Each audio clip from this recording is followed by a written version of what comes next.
हे guys, welcome to another video. आज हम लेने वाले हैं अंडर राइटिंग। आज अंडर राइटिंग टॉपिक करायचं आहे। लास्ट लेक्चर प्रेफरन्स बघितला होता। Preference is a very good topic. मला पर्सनली प्रेफरन्स टॉपिक खूप आवडायचा। ये तो सिर्फ एक झूठ है। आज तो आपण अंडर रायटिंगला स्टार्ट करणार आहेत। अंडर रायटिंगच्या ज्या नोट्स आहेत त्या ह्याच नोट्स आहेत। ह्या नोट्स नोटबुकमध्ये पण लिहून घ्यायच्या आहेत। जे जे इम्पॉर्टंट पॉईंट्स मी लेक्चरमध्ये घेतो ते नोटबुकमध्ये असणं इम्पॉर्टंट आहे। त्याचं रिझन मी जे सांगतोय ते आजच्यासाठी नाही सांगत आहे, एक्झाम डेजसाठी रिव्हिजनसाठी सांगतोय। जे क्वेश्चन वगैरे सॉल्व्ह होतात, एक्स्ट्रा क्वेश्चन सगळे नोटबुकमध्ये करायचे आहेत। एका सब्जेक्टला 4-4 नोटबुक लागलं तरी चालतील, बट ज्यावेळी एंड डेला रिव्हिजनला जाणार ना त्यावेळी पुस्तकाला हात लावण्यापेक्षा त्या नोटबुकला हात लावायचा आहे। बिकॉज पुस्तकातलं किती रीड करणार आहे? 500-500 पेजेस एका बुकला आहेत। 2000 पेजेस कसे रीड करणार एक्झाम डेजमध्ये? सो त्या टाईमला नोटबुक खूप जास्त हेल्प करते। बिकॉज एक टॉपिक जो नोटबुकमधून 15 ते 20 मिनिटात रिवाईज होऊ शकतो। हार्डली अर्धा तास लागू शकतो। छोट्या टॉपिकला बोलते, मोठ्या टॉपिकला टाईम लागतो। छोट्या टॉपिकला जर अर्धा तास लागतो एकाला, तो बुकमधून करायला गेल्यावर पूर्ण कन्फ्यूज होणार, त्यात 1-1.5 तास जाणार।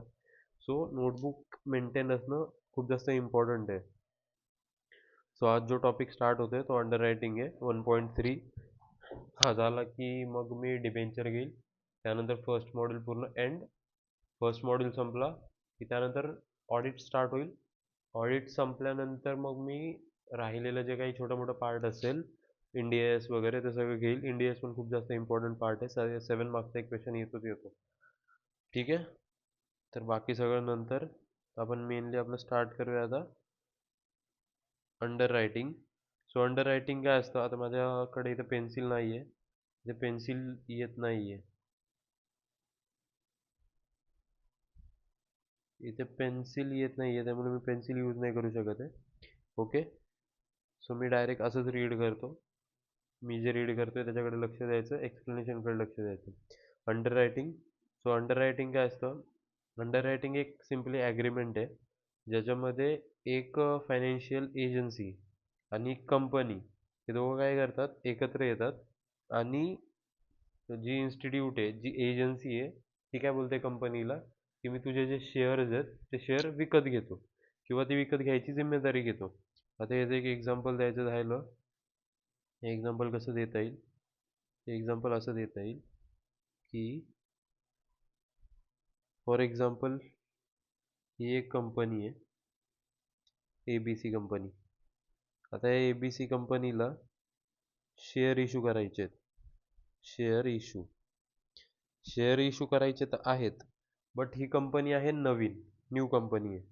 सो हिला टेन्शन आहे की मला मार्केटमध्ये कोण ओळखत नाही, तर लोक माझे शेअर विकत का घेतील? जर मला ओळखतच नाही, माझं गुडविल चांगलं नाही आहे, लोक माझे शेअर का विकत घेतील? माझ्याकडे कॅपॅबिलिटी आहे, मी फ्युचरमध्ये चांगलं परफॉर्मन्स करेल, बट लोकांनी आता शेअर विकत घ्यायला पाहिजे। मग ही काय करते? एका एजन्सीला हायर करते। इन सिम्पल काय करते, जाते एका एजन्सीकडे। एजन्सी कोण असते? एजन्सी कोणी असू शकतं, असं काही कंपल्सरी नाही आहे। Agency may be individual person असू शकतो, मे बी बँक असू शकते, हे जे अंडर रायटर आहेत ते। ओके, सो ही जी एजन्सी आहे ती काय करते, कंपनीला बोलते कंपनी तुम्ही ना शेअर सेल कर, जर कोणी विकत नाही घेतले तर मी तुझे शेअर विकत घेईन। आणि ही काय करते एजन्सी, फॉर एक्झाम्पल कंपनीला 1,00,000 शेअर विकायचे आहेत। ओके, तर ही बोलते ठीक आहे, तू 1,00,000 विक, कुणी विकत नाही घेतले तर राहिलेले शेअर मी विकत घेईल। आता ह्या कंपनीने मुश्किलीने 100 शेअर विकले, मार्केटमध्ये ओळख नाही ना कुणाची, 100 लोकांनी विकत घेतले, 100 लोकांमध्ये पण कंपनीचे सगळे नातेवाईक होते, तर राहिलेले किती शेअर राहिले? 99,900 शेअर्स ही एजन्सी विकत घेईल। कोण? ही एजन्सी। आता ही एजन्सी एवढे शेअर घेऊन काय करेल? तर ही एजन्सी काय करेल, फ्युचरमध्ये जेव्हा शेअरची प्राईस हाय होईल तेव्हा मे बी कुणाला तरी दुसऱ्याला सेल करेल, किंवा स्वतःकडे पण ठेवू शकते। असं काही नाही सेलच करायचं आहे, तो एजन्सीचा प्रश्न आहे। ABCला काय पाहिजेत? ह्या शेअरला विकायचं आहे ABCला, बस एवढंच पाहिजे। मग ते शेअर ह्या एजन्सीने विकत घेऊ, पब्लिकने विकत घेऊ, त्याला त्याची काही घेणं देणं नाही। ओके, सो एजन्सीचं काम काय आहे की कंपनीला जे शेअर विकायचे आहेत ते शेअर कंपनीला विकवून देणं, आणि कंपनीचे शेअर जर विकले नाही गेले तर शेअर स्वतः परचेस करणं। बिकॉज कंपनी शेअर काय विकते? कंपनीला पैशाची गरज असते, सो हे जे पैसे आहेत ना, ती एजन्सी कंपनीला पे करते, की हे घे बाबा, मी तुझे एवढे शेअर घेतोय, हे एवढ्या शेअरचे पैसे तू घेऊन टाक, शेअर मी माझ्याकडे ठेव, असं. सो अंडर रायटिंग म्हणजे काय? अंडर रायटिंग असं बोलू शकतो आपण, underwriting is an agreement between underwriter किंवा an agency called underwriter and between the company. Underwriting is an agreement between an agency called underwriter and the company for subscribing the shares or giving assurance regarding subscribing the share. Assurance देते की जर तुझे share विकले नाही गेले तर मी विकत घेईल, असं ॲश्युरन्स देते. कोण देते ॲश्युरन्स? एजन्सी. कुणाला? कंपनीला.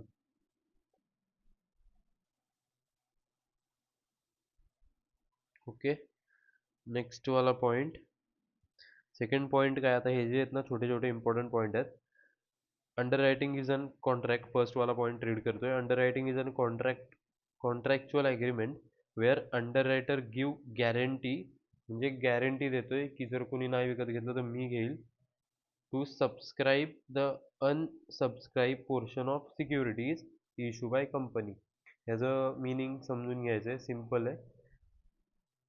कंपनीला गॅरंटी देतो एक पर्सन, अंडर रायटर, की जर तुझे शेअर्स कुणी विकत नाही घेतले, तुझे जेवढे शेअर राहिलेत विकायचे तेवढे सगळे शेअर मी परचेस करेल. ओके, ह्याचं सिम्पल मिनिंग होतं. Who can be a under writer? Under writer कोण कोण पर्सन बनू शकतो? कोणीही असं अंडर रायटर नाही बनू शकत. मगाशी मी इंडिव्हिज्युअल लिहिलं होतं, बट ते चुकीचं होतं. बँक अंडर रायटर बनू शकते, एखादी फायनान्शियल इन्स्टिट्यूशन, इन्शुरन्स कंपनी और register merchant banker. Register merchant banker काय असं? ज्यांचं काम डेलीचं बँकिंग नसतं, म्हणजे लोकांकडनं पैसे घेणं, पैसे देणं, हे त्यांचं काम नसतं. त्यांचं स्पेशली काम असतं अंडर रायटिंग किंवा बँकेचे म्हणतोय, कंपनीच्या ज्या सर्व्हिसेस वगैरे द्यायच्या असतात ते सगळं त्यांचं काम असतं. ते नॉर्मल बँकपेक्षा वेगळं असतात. ही 4 लोक जे आहेत ते अंडर रायटर बनू शकतात as per companies act. Underwriting commission is always given on gross liability. नेहमी लक्षात ठेवायचं आहे, अंडररायटिंग कमिशन जे पे केलं जातं ते ग्रॉस लायबिलिटीवर पे केलं जातं, प्लस प्लस त्याच्यावरचं जे कमिशन आहे ते नेट इश्यू प्राईजवर पे केलं जातं. म्हणजे जर शेअर 100 रुपीजचा आहे तर त्या 100 रुपीजवर 2-3% जे काही असेल त्याच्यावर पे केलं जातं. शेअरची फेस व्हॅल्यू असते 10 रुपये, बट कंपनी मार्केटमध्ये तो शेअर विकतो की तिला 500 रुपयाला, 1000 रुपयाला, जसं गुडविल असेल तसं. तो जे कमिशन आहे ते 10 रुपयावर कॅल्क्युलेट नाही होत, ते जेवढी प्राईज असेल ना शेअरची, 500 रुपये, 1000 रुपये, जेवढ्याला कंपनी विकते त्याच्यावर ते कॅल्क्युलेट होतं. त्या प्राईजला म्हणतात नेट इश्यू प्राईस किंवा issue price. Okay, under writing commission is always given on gross liability. Mark application काय असतं? ठीक आहे, हे मी सांगतो एक इथं लिहून डायरेक्ट, त्यानंतर मी फोटो पण पाठवेल नोट्सचे, सो लिहायला थोडं हेल्प होईल. Mark application. मार्क म्हणजे काय? शिक्का. ज्याच्यावर शिक्का आहे कुणाचा? कंपनीचा. फॉर एक्झाम्पल, जसं मी ते ठीक आहे, मी दुसरं एक्झाम्पल देतो. फॉर एक्झाम्पल,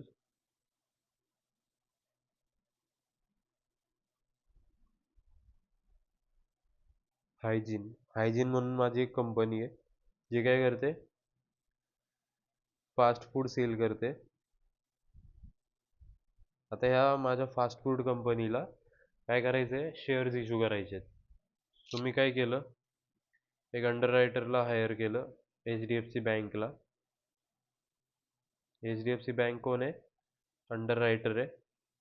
मला शेअर इश्यू करायचे आहेत फॉर एक्झाम्पल 1,00,000. सो माझं मार्केटमध्ये गुडविल पण चांगलं आहे, मी जुनी कंपनी आहे, बट मला गॅरंटी नाही की 1,00,000 मला भेटतील. सो मी ह्याला as a underwriter appoint करून ठेवलं की बाबा बघ, 1,00,000 विकले नाही गेले तर राहिलेले तू घे. मग ह्यांनी काय केलं, हायजीनने स्वतः आहेत ना 20,000 विकले. किती? 20,000. HDFC बँकने त्यांच्याकडून विकले 30,000. येस, बँक स्वतः पण विकते, अंडर रायटर स्वतः पण शेअर विकतो, म्हणजे शेअर राहिलेत ते स्वतः विकत घेतो. सो हे 20,000 काय केले, विकत कंपनीने विकले, हायजीन कंपनीने. सो हे झाले मार्क्ड ॲप्लिकेशन. म्हणजे मार्क ॲप्लिकेशन काय असतं, जे शेअर कंपनी स्वतः विकते, जे शेअर्स कंपनी स्वतः विकते त्याला मार्क ॲप्लिकेशन म्हणतात. हे झाले. सॉरी, मी काहीतरी चुकीचं बोललो. सॉरी, मी चुकीचं बोललो थोडं. ॲक्च्युली जे शेअर कंपनी विकते त्याला अनमार्क म्हणतात, अनमार्क्ड ॲप्लिकेशन. आपण परत चेक करूया, मी पण बरेच दिवस वाचलं नाहीये. The application which bear stamp of underwriter. Yes, actually जे कंपनी विकते त्याला अनमार्क म्हणतात. सॉरी, मी चुकून मार्क्ड बोललो त्याला. जे शेअर्स कंपनी विकते त्याला अनमार्क्ड म्हणतात. तर एकदा क्रॉस चेक करूया, परत गडबड नको व्हायला. Application which directly receive by company through underwriting. Okay. जे एच डी एफ सी बँकेने विकले ते झाले मार्क्ड ॲप्लिकेशन. मी कंपनीच्या पॉईंट ऑफ व्ह्यू विचार करत होतो, त्यामुळे मी मार्क्ड अनमार्क केलं चुकून. Marked application. जेव्हापासून एक्झाम दिली या टॉपिकला हातच नाही लावला आहे ना, त्यामुळे डोक्यातून थोडं निघून गेलं. जे कंपनी विकते त्याला म्हणतात अनमार्क्ड ॲप्लिकेशन. ज्याला अंडररायटर विकतो त्याला म्हणतात मार्क्ड ॲप्लिकेशन. ओके. आणि राहिलं काय आता, फर्म अंडररायटिंग. आता इथे टोटल विकायचे किती राहिलेत, 50,000. सो हे 50,000 कोण विकत घेईल, H D F C bank. Because तो गॅरंटी देतोय ना, तुझे जेवढे शेअर विकत घ्यायचे राहतील तेवढे मी विकत घेईल. 50,000 H D F C bank विकत घेणार हे. बट हे फर्म अंडर रायटिंग नाही आहे. तर फर्म अंडर रायटिंग काय असतं ते सांगतो. Firm under writing, for example, हे 50,000 विकायचे राहिलेत ना, ह्याच एक्झाम्पलला थोडंसं मॉडिफाय करूया. टोटल 20,000 विकले कंपनीने, ज्याला आपण अनमार्क बोलतो. 30,000 विकले एच डी एफ सी बँकेने, ज्याला आपण मार्क्ड ॲप्लिकेशन बोलतो. आणि 20,000 एच डी एफ सी बँकेने परचेस केले. का परचेस केले, तर तो बोलतो की मला स्वतःसाठी पाहिजेत, ॲज अ अंडर रायटर म्हणून नाही, ॲज अ पर्सन म्हणून मला स्वतःसाठी पाहिजेत 20,000. सो हे मला म्हणतात फर्म अंडर रायटिंग. काय म्हणतात त्याला, फर्म अंडर रायटिंग. आता किती विकायचे राहिले, हे 20, हे 30 आणि हे 20. किती झाले टोटल, 70,000. म्हणजे किती, 1,00,000. टोटल 1,00,000 होते ना. 70 म्हणजे 30,000 अजून शेअर राहिले. ते 3,000 आता कोण विकत घेईल, H D F C bank. त्या 3,000ला काय म्हणतात, net liability. Net liability. Gross liability किती होती, 1,00,000. ही एक ग्रॉस लायबिलिटी. कितीसाठी गॅरंटी दिली त्याला म्हणतात ग्रॉस लायबिलिटी. किती शेअरची गॅरंटी घेतलेली, 1,00,000 शेअर. जर ह्या 1,00,000 शेअरपैकी एक पण शेअर विकत नसता विकला गेला नसता ना, ते 1,00,000च्या 1,00,000 share H D F C बँकला विकत घ्यायला लागले असते. जेवढ्या ह्याची गॅरंटी दिली आहे त्याला म्हणतात ग्रॉस लायबिलिटी. जेवढे शेअर विकत घ्यायचे राहिले, जेवढे आता एच डी एफ सीला विकत घ्यायला लागतील त्याला म्हणतात नेट लायबिलिटी. जेवढे शेअर कंपनीने विकले त्याला म्हणतात अनमार्क्ड ॲप्लिकेशन. जेवढे शेअर अंडररायटरनी विकले त्याला म्हणतात मार्क्ड ॲप्लिकेशन. फर्म अंडररायटिंग म्हणजे जे शेअर कंपनी स्वतःसाठी विकत घेते, की मला माझ्यासाठी पाहिजेत, ॲज अ अंडररायटर म्हणून, लायबिलिटी म्हणून विकत नाही घेते, स्वतःसाठी विकत घेते. फर्म अंडररायटिंग आणि लायबिलिटी डिफरंट आहे. लायबिलिटी म्हणजे काय, की मी गॅरंटी दिली म्हणून मी विकत घेतोय. आणि फर्म अंडररायटिंग म्हणजे काय, मला पाहिजे स्वतःसाठी. आता ह्याचं रिझन काय असतं फर्म अंडररायटिंगचं. फॉर एक्झाम्पल, आता H D F C bank आहे, एच डी एफ सी बँककडे मी कस्टमर आहे. फॉर एक्झाम्पल, मी कस्टमर आहे एच डी एफ सी बँककडे, आणि H D F C bank मला बोलते, मित्र ऐक ना, एक हायजीन म्हणून ना मार्केटमध्ये कंपनी आहे, चांगली कंपनी आहे, शेअर ना फ्युचरमध्ये तिचा भरपूर वाढणार आहे, एक काम कर विकत घे. आता मी बघतो यार एच डी एफ सी बँककडे एवढे पैसे आहेत, तर H D F C bank विकत का नाही घेते, मला क्वेश्चन पडला. H D F C bank स्वतः का नाही विकत घेते, कारण बँक, ऑब्वियसली गोष्ट आहे, जर बँक बोलते की फ्युचरमध्ये शेअरची प्राईस वाढेल तर बँक स्वतः पण विकत घ्यायला पाहिजे. मग बँक काय करते, अशा टाईमला स्वतःच्या नावावर असे शेअर विकत घेऊन ठेवते थोडेफार. की हा, जर कस्टमरने बघितलं तर कस्टमर काय बोलेल, यार बँकने स्वतः पण विकत घेतलंय, म्हणजे लॉस झाला तरी बँकेचा पण लॉस होईल, माझा पण लॉस होईल, या विचाराने कस्टमर शेअर घेतो. सेकंड रिझन, ज्यावेळी खरंच असं वाटतं ना बँकला म्हणजे अंडर रायटरला की फ्युचरमध्ये शेअरची प्राईस वाढेल, म्हणजे असं परफॉर्मन्स बघून समजून येतं, बॅलन्स शीट्स वगैरे, प्रॉफिट वगैरे कसं करतंय, त्याच्यावरून काय येतं, थोडासा अंदाज येतो अंडर रायटरला की हा हा ह्याचा शेअर आहे ना फ्युचरमध्ये खरंच असं एकदम टॉपवर जाणार आहे. सो त्या टाईमला ती स्वतः शेअर विकत घेते स्वतःसाठी. Firm underwriting conceptually I hope सगळं समजलं असेल. मेन मेन काही टर्म्स आहेत, त्या टर्म्स मी इथं लिहिल्या होत्या नोट्समध्ये. ओके, काय अजून, firm under writing, under writer, अरे यार असं दिसतंय, चांगली गोष्ट आहे. अच्छा, मी व्ह्यू टॉपिक, व्ह्यूवर हे नाही केलं ना, ते पण करता येते. ठीक आहे, ही चांगली गोष्ट समजली, फोटो एडिट करता येईल आता मला. सो फर्म अंडर रायटिंग काय, फर्म अंडर रायटिंगचं मिनिंग काय होतं,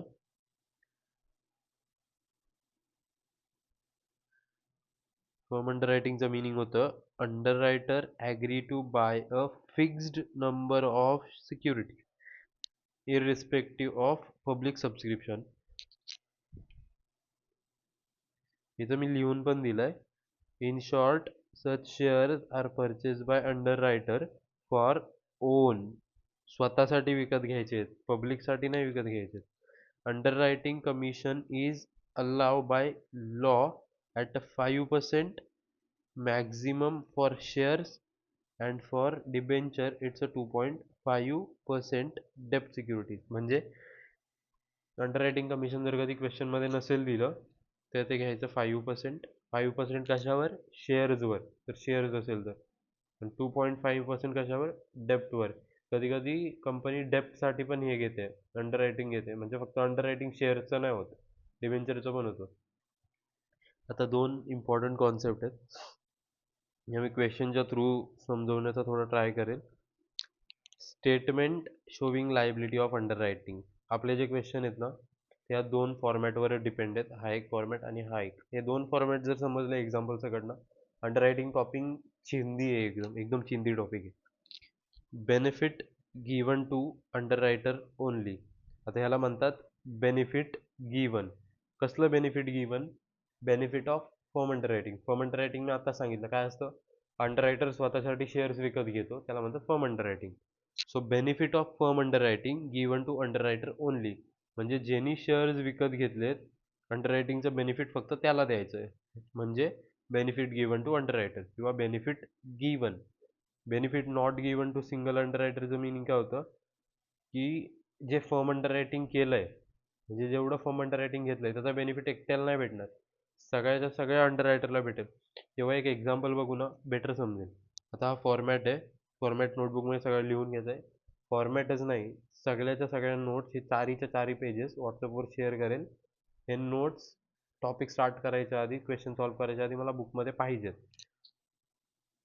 gross liability, less, marked application, नंतर येणार balance.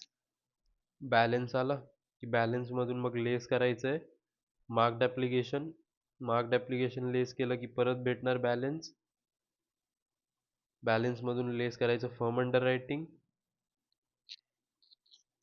Firm underwriting less केल्यानंतर फर्म अंडर रायटिंग परत ॲड करायचं आहे, अँड देन भेटेल नेट लायबिलिटी. ओके, आता इथं असं एवढं काही समजलं नसेल, बिकॉज एकदम छोटं छोटं छोटं छोटं लिहिलं आहे. छोटं छोटं म्हणजे विदाऊट एक्झाम्पल काही गोष्टी नाहीच समजत. सो इट्स ओके, काही इश्यू नाही आहे, एक्झाम्पलमध्ये समजून जाईल. हा वाला format, gross liability, less marked application, less unmarked plus firm underwriting. इथे फर्म अंडर रायटिंग आणि अनमार्क्ड दोघांना सोबत प्लस केलंय. इथे जे आहे ते फर्म अंडर रायटिंगला आणि अनमार्क्डला सेपरेट सेपरेट लेस केलं होतं, इथे दोघांना ॲड करून केलंय. आता ह्याचा का रिझन आहे ते मी सांगतो नंतर, दोघांमधला डिफरन्स पण सांगतो. At the end firm underwriting परत ॲड केलं. दोन्हीही firm benefit given and benefit not given आपण एक एक्झाम्पलने बघूया.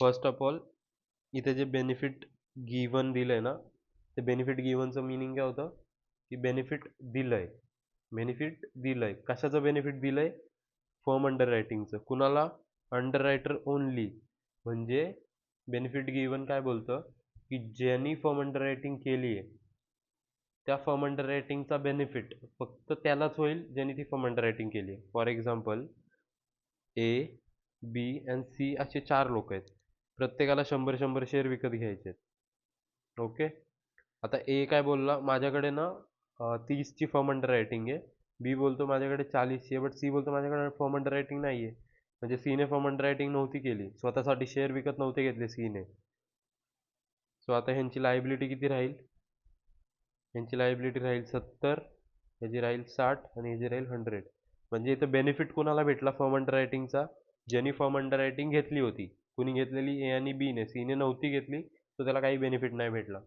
आता benefit not given to individual underwriter किंवा सिंगल अंडर रायटर ह्याचं मिनिंग काय इन शॉर्ट आपण त्याला बेनिफिट नॉट गिवन बोलतो म्हणजेच benefit not given to single underwriter okay हे वाला केस याचं मिनिंग काय ए बी आणि सी समजा यांनी 100 आणि 100ची गॅरंटी घेतली 100 शेअरची आणि या ए ने समजा 40 शेअर स्वतःसाठी घेतलेले म्हणजे फर्म अंडर रायटिंग ह्यांनी 40 घेतलेले 40 नाही घेतलेले आणि 50 घेतलेले आणि यांनी काहीच नव्हतं घेतलं बट जर firm underwriting benefit not given असेल benefit not given to single underwriter असेल ज्याला शॉर्टमध्ये आपण आपण बेनिफिट नॉट गिवन बोलतो तर अशा केसमध्ये काय करायचं हे जे असेल ना फर्म अंडर रायटिंग ही टोटल करायची किती टोटल आहे 90 याचं बेनिफिट एकाला नाही द्यायचं सगळ्यांना तिघांमध्ये वाटून टाकायचं कोणत्या रेशोमध्ये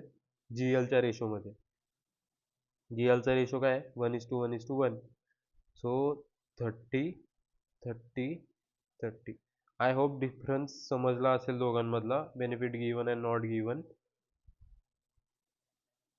बेनिफिट गिवन म्हणजे ज्यांनी फर्म अंडर रायटिंग केली आहे त्याचा बेनिफिट फक्त त्याला भेटेल firm underwriting benefit not गिवनचं मिनिंग जर एखाद्या पर्सनने फर्म अंडर रायटिंग नाही केली आहे तर त्याला दुसऱ्याच्या फर्म अंडर रायटिंगचा बेनिफिट नाही भेटणार firm underwriting benefit given असेल तर बेनिफिट नॉट गिवन म्हणजे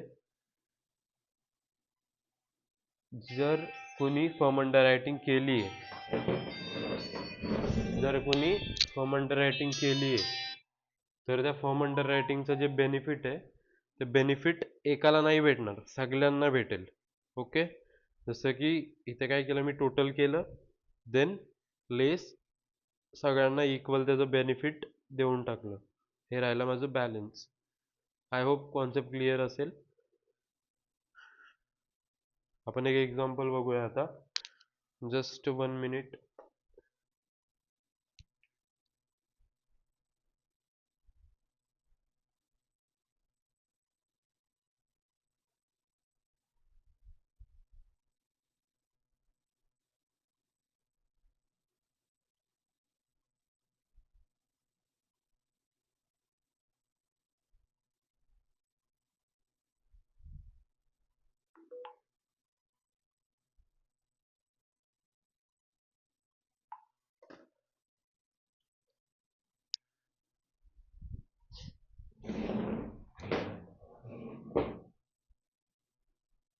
okay The concept of benefit given and not given is related to firm underwriting म्हणजे ही जी कॉन्सेप्ट आहे benefit given and not given ती फर्म अंडर रायटिंगशी रिलेटेड आहे कसं एक एक्झाम्पल बघूया suppose the benefit is given means then we deduct the firm underwriting from each underwriter separately जसं मी सांगितलं वरती एक्झाम्पलमध्ये जर बेनिफिट गिवन असेल तर काय करायचं firm under writing separately reduce करायचं म्हणजे जसं आता आपण इथं केलं की सेपरेट डायरेक्ट आपण लेस केलं तसं करायचं फॉर एक्झाम्पल एक एक्झाम्पल बघूया एक फर्म आहे XYZ जिला काय करायचे शेअर इश्यू करायचे 1,00,000 shares for such they appoint A B and C 3 अंडर रायटरला अपॉइंट करते प्रत्येकजण कितीची गॅरंटी घेतो? हा 40,000ची, हा 30,000ची आणि हा 30,000ची. टोटल मिळून 1,00,000 झाले. फर्म अंडर रायटिंग किती घ्यायची? 10,000, 5,000 दोघांची. कुणाची? एची आणि बीची. मार्क्ड ॲप्लिकेशन आहेत 20,000, 10,000 आणि 15,000. आणि अनमार्क्ड किती आहेत? अनमार्क्ड आहेत 5,000. So computation of underwriting liability. First of all पूर्ण असं लिहून घ्यायचं. Computation of underwriting liability when benefit given. When benefit given. Benefit गिवनचं मिनिंग काय होतं? ज्यांनी फर्म अंडर रायटिंग केली आहे त्याचं बेनिफिट त्यालाच देऊन टाकायचं फक्त. फर्स्ट ऑफ ऑल आलं क्रॉस लायबिलिटी 40, 30, 30 अँड एंडिंगला टोटलचा कॉलम 1,00,000. मार्क्ड ॲप्लिकेशन ज्याचं ज्याचं लेस करून टाकलं आलं 45,000. लेस केलं आलं 55. बॅलन्स आला. सिंगल सिंगल लेस केला 20, 20, 15. आता अनमार्क्ड ॲप्लिकेशन किती होतं? अनमार्क्ड 5,000. अनमार्क्डला आपण काय करतो? ह्याच्या रेशोमध्ये काय करतो? अनमार्क्ड ॲप्लिकेशनला डिडक्ट करतो. रेशो किती आहे? 4:3:3. 5,000ला आपण 4:3:3च्या रेशोमध्ये डिवाइड केलं. सो आन्सर आलं 2,000, 1,500, 1,500. परत टोटल डिडक्ट केलं. किती बॅलन्स राहिला? 18,000, 18,500, 13,500. आता firm underwriting. Firm under writing कुणी कुणी घेतली होती? एने घेतलेली 10,000 आणि बीने होती 5,000. सो एमधून मी किती लेस करणार? एमधून लेस केले मी 10,000, बीमधून 5,000. सीकडे फर्म अंडर रायटिंग नव्हती सो त्याच्यातून 0 लेस. बॅलन्स आलं. ॲट द एंड मी यांना ॲड का केला? आता प्रश्न पडला असेल ह्याला ॲड का करतोय? आता ह्यांनी 10,000 शेअर स्वतःसाठी घेतले होते. ती पण त्याची लायबिलिटी आहे. घेतलेले म्हणजे अजून विकत नाही घेतले. तो घेणार आहे बट फ्युचरमध्ये. तो सांगतोय 10,000 मी माझे सेपरेट शेअर विकत घेणार आहे. ती त्याची लायबिलिटी आहे ना विकत घ्यायची म्हणजे. म्हणून मी परत ॲड करून दाखवतोय की बाबा हे 10,000 याची लायबिलिटी आहे. म्हणून टोटल त्याची नेट लायबिलिटी किती आली? 18,000, 18,500, 13,500. आता बघूया when benefit not given. Hence we solve question with benefit given. Sorry, here we solve question with benefit given. आता आपण सॉल्व करूया बेनिफिट नॉट गिवन. ओके, आता आपण सॉल्व करूया benefit not given. Computation of underwriting liability when benefit not given. 40,000, 30,000, 30,000 gross liability. Marked application less केलं. Balance आला. किती आला बॅलन्स? बॅलन्स आहे 20,000, 20,000, 15,000. एवढं तर क्वेश्चन सेम राहणार आहे बिकॉज डेटा सेम आहे. आता काय केलं मी इथे? फर्म अंडर रायटिंग आणि अनमार्क्ड ॲप्लिकेशनला ॲड केलं. अनमार्क्ड ॲप्लिकेशन किती होतं? 5,000. त्यांना डिवाइड करून किती आलं? 2, 1,500, 1,500. अनमार्क्ड ॲप्लिकेशन होतं 2,000, 1,500 अँड 1,500. ओके, आणि फर्म अंडर रायटिंग किती होतं? फर्म अंडर रायटिंग होतं टोटल 15,000चं. फर्म अंडर रायटिंग टोटल किती होतं? 15,000. सो मी त्या 15,000 आपण डिवाइड केलं 4:3:3 मध्ये. किती आन्सर येईल? इथे येईल आय गेस 6,000. इथे येईल 4,500 अँड इथे पण येईल 4,500. होत आहे का? 9 आणि 6, येस 15,000 होत आहे. सो मी काय केलं? फर्म अंडर रायटिंगचा बेनिफिट ह्या सीला पण दिला. इथे बघायला भेटत असेल सीला. आता ॲक्च्युअलमध्ये हे जे 8,000, 6,000, 6,000 कसे काय आले? त्या दोघांना ॲड करून दाखवलंय एकत्र. इथे लिहिलंय पण underwriter and firm underwriting add करून एकत्र हे करायचं. त्याचं रिझन दोघांना आपण जीएलच्या रेशोमध्ये लेस करतो ना, तो दोघांना सेपरेट सेपरेट करण्यापेक्षा ॲड करायचं आणि एकदाच त्यांचा रेशोमध्ये डिवाइड करून वाटून टाकायचं असं. बट मेन जी बघायची गोष्ट आहे ती फर्म अंडर रायटिंगचं बेनिफिट कुणाला दिलंय? सीला. Because benefit not given to single underwriter. Meaning ज्यांनी कुणी फर्म अंडर रायटिंग केलंय त्याला एकट्याला त्या गोष्टीचा बेनिफिट नाही भेटणार, सगळ्या अंडर रायटिंगला भेटेल असं त्याचं मिनिंग होतं.